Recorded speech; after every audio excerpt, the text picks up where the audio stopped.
दिया, लाइन लगा वोट दे दिया। हम जैसे लोग हमेशा आपके बीच में रहते हैं। कभी योजना फिर शुरू होगी, वृद्ध महिला व बीपीएल परिवारों को हर साल 18,000 रुपए मिलेगा। हम दिलाइए तुम्हें और पेंशन नंबर नहीं। हाँ 50।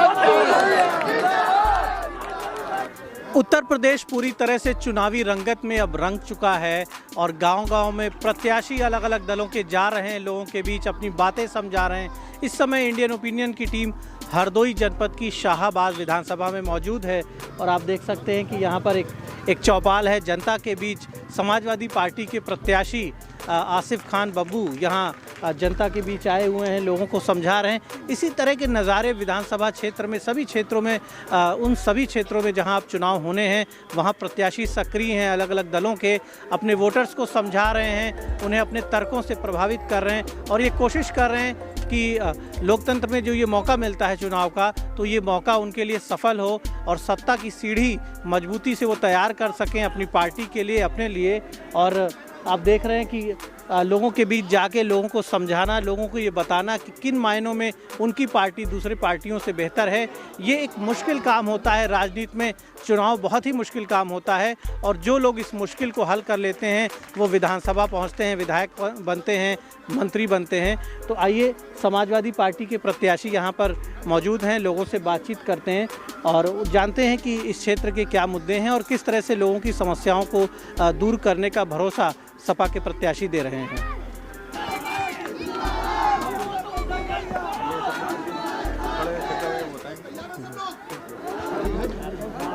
उत्तर प्रदेश का एक महत्वपूर्ण जनपद है हरदोई और हरदोई की एक बहुत महत्वपूर्ण विधानसभा सीट है शाहाबाद।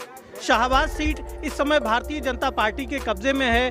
रजनी तिवारी इस क्षेत्र से विधायक हैं, लेकिन इस क्षेत्र से बब्बू खान भी पहले विधायक थे, सीनियर लीडर हैं इस इलाके के, हरदोई जनपद के, बहुजन समाज पार्टी से विधायक थे, बड़े पॉपुलर इस पूरे एरिया में हैं और इस बार अखिलेश यादव ने इन्हें अपना सिपाही बनाकर भेजा है शाहाबाद की जनता के बीच। तो अखिलेश यादव का जो संदेश है, मैं सुन रहा हूँ कि मतदाताओं को आप समझा रहे हैं और पूरा एजेंडा जो है, जो घोषणा पत्र है, पब्लिक की ओर से किस तरह का रिएक्शन, किस तरह की फीलिंग सामने आ रही है इस चुनाव में, लोग किन बातों को लेकर परेशान हैं? देखिए, अखिलेश जी का जो एजेंडा है वो गरीबों का एजेंडा है।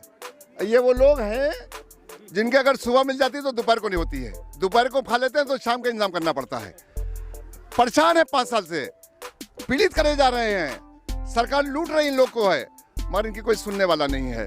इनको अगर कहीं कोई फायदा हुआ था अखिलेश जी की सरकार के अंदर, इनके जो गांव आप पूरे घूम कर, इसलिए आज हमको गांव भी आपको लेकर चलते हैं। गांव आप जाकर देख लीजिए, चलने को सड़कें नहीं है, पीने को पानी नहीं है, बिजली नहीं है, स्कूल नहीं है, व्यवस्था कोई है नहीं। उस व्यवस्था की हम लोग लड़ाई लड़ रहे हैं और आम आदमी जो है, सर समाज का गरीब इतना परेशान इस सरकार में हो गया है, उसकी कहीं सुनी नहीं गई, क्योंकि नेता सिलेंडर कर गए, अधिकारियों ने अपना अधिकार दिखाकर इनके हकों पे डाका डाला है, इनको इस चौराहे पे खड़ा कर दिया है। ना ये आगे के बचे, ना या पीछे के बचे, ना इसके बचे, ना उसके बचे। इन्होंने सबने सर समाज के गरीबों में मन बना लिया है और एक तूफान आ रहा है एकदम से समाजवादी पार्टी का, पश्चिम से उठा है। पहला फेज लोग महसूस कर रहे हैं, दूसरा फेज परसों होगा, जब 5वां फेज यहाँ, चौथा फेज जब यहाँ होगा, तो जब तक भाजपा बिल्कुल धरातल पर जाकर साफ हो चुकी होगी और अखिलेश यादव उत्तर प्रदेश के 10 तारीख को मुख्यमंत्री बनने जा रहे हैं। साथियों, अब इसको कोई रोक नहीं सकता। अच्छा, गांव के जो लोग हैं उनके जीवन स्तर में क्या बदलाव आप देख रहे हैं? आप पहले भी यहाँ से एमएलए रहे हैं, लोगों का, ग्रामीण लोगों का खास तौर पर जो गांव में रहते हैं, उनकी लाइफस्टाइल, उनका जीवन क्या कुछ ऊपर उठ पाया है? देश की आज़ादी के इन 75 सालों के अंदर हमको नहीं लगता कि सरकारों के माध्यम से, उनकी कोशिशों से इनका कहीं पर कुछ ना कुछ उत्थान हुआ हो। पुरानी सरकारों ने काम किए, बड़ी बड़ी योजनाएं चली, उसका उनको फ़ायदा मिला, मगर इस बार जो सरकार चली है, जो उनका एजेंडा था, वो एजेंडा धरातल पे कहीं दिखाई नहीं। वो खाली एजेंडा मीडिया दिखाती रही, उनके अधिकारी उनको बताते रहे, धरातल के ऊपर जो एजेंडा इनका जो बनाया था, जो गरीबों के लिए तक कोई बात पहुंचना चाहिए, गरीबों का काम होना चाहिए, सम्मान, वो कुछ हो नहीं पाया। तो आप देखिए ना, सब ये वही लोग खड़े हुए हैं और इनका पूरा मन है।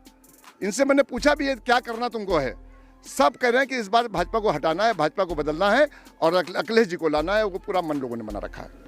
अच्छा, जो स्टूडेंट्स हैं, जो युवा हैं, नौजवान हैं, जिनके पास रोज़गार नहीं है, जिनके पास काम नहीं है, और गरीबी का असर उन नौजवानों के जीवन पे भी बहुत पड़ता है, जो ग्रेजुएट भी हो गए, पढ़ लिख के भी घूम रहे हैं, कहीं सेटल नहीं हो पा रहे हैं, तो उन नौजवानों का क्या दर्द है और आप किस तरह से भरोसा दे रहे हैं उन्हें? देखिए, दो चीज़ें हैं। 2007 से क्यों मैं मिले था, 20 में मिले था, 7 से लेकर 12 तक वो जो बैकलॉग कोटा था वो पूरा किया गया। टीचर की भर्ती निकाली गई, पुलिस की भर्ती निकाली गई। उसके बाद 2012 से लेकर आदरणीय अखिलेश जी आते हैं। अखिलेश जी ने उस काम को और तेज़ी से आगे बढ़ाया।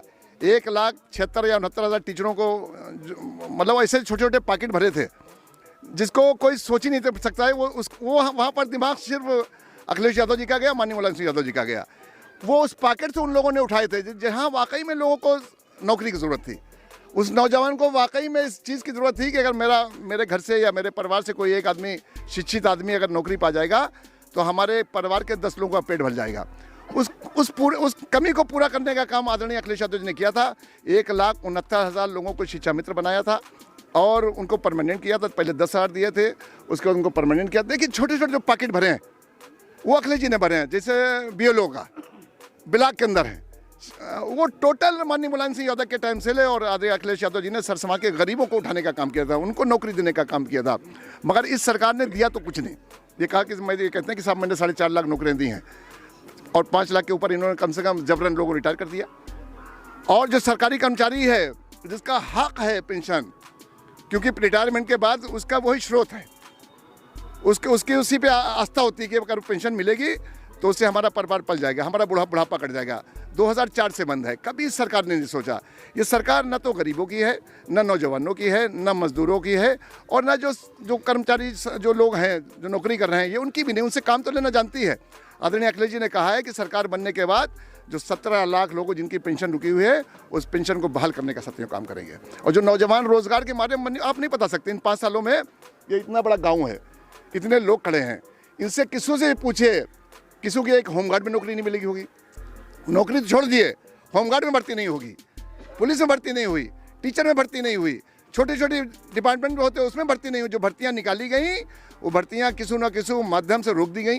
कभी पर्चा लीक हो गया, कभी मामला हाईकोर्ट में जाके फंस गया, कभी मामला सुप्रीम कोर्ट में फंस गया।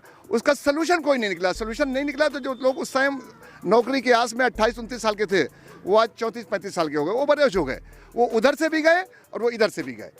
जो नौजवान है वो रोड पे आ गए। आप देखिए ना, अभी कितनी बार हम लोगों ने देखा था, अब लोग नौजवान निकल पड़ा रोड के ऊपर है। वो कह रहा है कि हमको मंदिर और मस्जिद नहीं चाहिए, हमको रोजगार चाहिए, हमको नौकरी चाहिए। वो नौकरी देने में सरकार फेल रही है, उसका ये गुस्सा है। अभी 6 महीने से जो भाजपा पूरा हिंदू मुसलमान पर इलेक्शन ले जाने की कोशिश कर रही है, सारे हथकंडे अपना लिए हैं, सारे तरकश से तीर निकाल दिए हैं, मगर किसी के सर पे जूं नहीं रेंग रही। सब ये कह रहे हैं कि हम इंसानियत की अब राजनीति करेंगे, हम मिल के रहेंगे। नौजवान कह रहा है कि हमको रोज़गार चाहिए, किसान कह रहा है कि हमको फसल जो है हमारी जो हम पैदा करते हैं उसका सही हमको मूल्य चाहिए, हमको महंगाई की मार से हमको बचाओ। इसलिए हर आदमी परेशान है इस सरकार से, और हर लोगों ने ये मन मना लिया, चाहे नौजवान हो, चाहे किसान हो, चाहे मजदूर हो, चाहे सर समाज का गरीब हो, उसने मन मना लिया है। ये जो चुनाव चल रहा है, ये भारतीय जनता पार्टी जो चुनाव लड़ रही है, ये सोशल मीडिया पर लड़ रही है। ये सोशल मीडिया पे लड़ रही है, ये व्हाट्सअप यूनिवर्सिटी पे लड़ रही है। धरातल पे इनका कुछ नहीं है। ज़मीन पे हो सकता है इनका कस्बों कहीं वोट निकले या शहरों में वोट निकले, उसकी हम बात नहीं करते हैं। गांव में अभी आप मेरे साथ जाएंगे तो गांव में जब आप घूमेंगे, गांव में लोगों से बात करेंगे तो 90% पूरे गांव, वो किसी भी वर्ग हो, किसी भी समाज के हो, किसी भी धर्म के हो, सब ने मन मना लिया है कि हम एक वोट आदरणीय अखिलेश यादव जी को साइकिल पे देकर उनको उत्तर प्रदेश का मुख्यमंत्री बनाएंगे। और ये लगभग फाइनल चुनाव फाइनल हो चुका है और ये तय हो चुका है।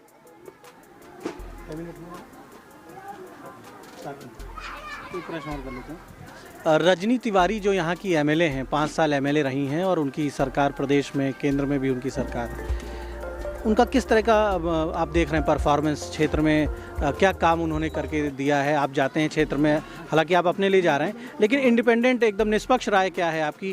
क्या विधायक रहते कुछ भी क्षेत्र में नहीं दे पाई या कुछ दिया है उन्होंने? देखिए, जिसको दर्द होता है उसे दर्द का एहसास होता है।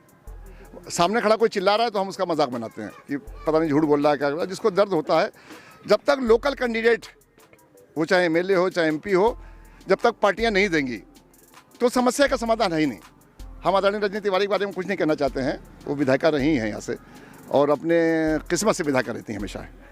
कुछ लोग मेहनत से, जैसे हम लोग 10 साल मेहनत की है तो हम लोग की नाव वीडियो में लग जाती है। और वो बेचारी, जब उनके हस्बैंड की डेथ हुई तो हम लोग बहन जी ने बुला के कहा था आप लोग लगो, तो हम लोग लगे, वहाँ चुनाव जीती। उसके बाद फिर सावजपुर से चुनाव जीती हैं, फिर वो भाजपा में आ गई तो अपनी उसकी लहर का पूरा फ़ायदा उठा के उसमें चुनाव जीत गई। तो जो मेहनत करता है, जो आदमी 300 रुपये कमाता है, वो 300 रुपये जब घर पे लाता है वो रात भर संभाल के रखता है कहीं चोरी से चुरा न ले।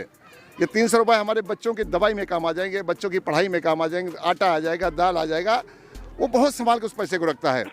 और एक वो जो होते हैं जिनके घर पे दौलत भरी होती है, उनके जो बेटे होते हैं उन्हें इस चीज़ का एहसास नहीं होता है, वो खूब उल्टे सीधे खर्च करते हैं, वो दौलत खत्म हो जाती है। मेरा मतलब ये है कि जो मेहनत से कोई काम किया जाता है वहाँ पे दर्द लगता है, वहाँ पे फीलिंग आती है कि यार हमने इतनी मेहनत करी है लोगों के लिए और हम चुनाव जीतेंगे तो लोगों के ये काम करेंगे। और जो हवा में एमएलए बन जाएगा वो लोगों की फीलिंग नहीं समझ सकता, क्षेत्र को नहीं समझता, क्योंकि वो एक हवा में चुनाव एमएलए बनी थी, उस लहर चल रही थी, उसमें एमएलए बनी, तो उनका उस क्षेत्र से कोई मतलब भी नहीं था और मतलब था भी नहीं, तो उन्होंने उसे करके भी दिखा दिया कि हमें तो लोगों ने वोट दे दिया मोदी जी के नाम पर या भाजपा के नाम पर, हमारा कोई मकसद नहीं था। तो लोगों ने अपना उन्होंने पूरा करके लोगों को बता दिया कि हम जिस तरह से आए हैं उस तरह से जा रहे हैं। और आप देखिएगा इस क्षेत्र के अंदर चुनाव तो कहीं है ही नहीं, चुनाव सीधा सीधा जो बीजेपी लड़ रही है वो अपने व्हाट्सएप पे लड़ रही है, सोशल मीडिया पर लड़ रही है, मीडिया में लड़ रही है। धरातल में गरीब जो है वो कोई साइकिल के डंडे पकड़ा बैठा हुआ है, कोई कुर्सी उसकी मेज पे किसी ने कैरियर पकड़ लिया है, किसी ने गद्दी पकड़ ली, किसी ने हैंडल पकड़ लिया, सर समाज जुड़ गया साइकिल के ऊपर और सबने लगा लिया कि इसको अगर कोई नैया पार रख सकता है गरीबों की, सर समाज की कोई मदद कर सकता है, बड़ी बड़ी योजना लाके धरातल पर रख सकता है, तो सिर्फ अखिलेश यादव जी हैं। और उनकी इस नीयत से जो उन्होंने काम करके दिखाए हैं, जो उनका विज़न है, जो उनकी सोच है गरीबों के लिए, सर समाज के लिए, लोगों को सबसे पहले इतना बड़ा नेता होने के बाद भी इतना सम्मान लोगों को देते हैं, इतनी इज्जत लोगों को किया करते हैं और 1 मिनट में लोगों का काम किया करते हैं। लोगों को पूरा विश्वास अखिलेश जी के ऊपर है, जो कहेंगे वो करेंगे। अब क्योंकि सब अधिकारियों को पूरे प्रदेश में चली, नेताओं की चली नहीं, इसलिए हम किसी नेता को इसमें दोष नहीं देना चाहते हैं। सरकार ने अपने पैरों में खुद कुल्हाड़ी मारी है। अगर सरकार ईमानदारी से अपने नेताओं के माध्यम से योजनाओं को ज़मीन पर लाती, ज़मीन पर जाके जब चौपालों में नेता बैठता, एमएलए एमपी बैठता, उनकी सुनता, तो शायद उनका दिल पसीज जाता। वो तो रोड रोड लोग आए और रोड रोड वापस चले जाएंगे, हमको ऐसी उम्मीद है।